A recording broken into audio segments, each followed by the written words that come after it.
पीरवसन और करड़ा इंतजामिया की नाअहली के बायस मच्छर मार स्प्रे नहीं हुआ।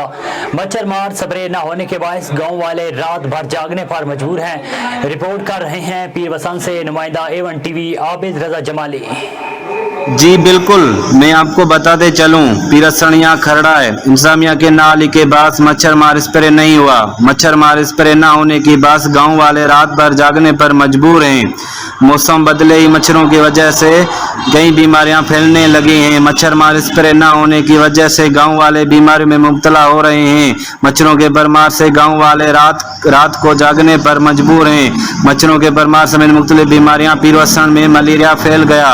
मच्छर मार स्प्रे न हो सका। मच्छर मार स्प्रे के लिए आने वाले लाखों रुपए की क्रिप्शन चोरी कर लिए गई। पीरवसनिया खरड़ा और गाँव के देहातों ने मुतालबा किया है कि मच्छर मार स्प्रे किया जाए और मच्छरों को वजह से इलाके में बीमारियां भी बढ़ गई हैं। जी।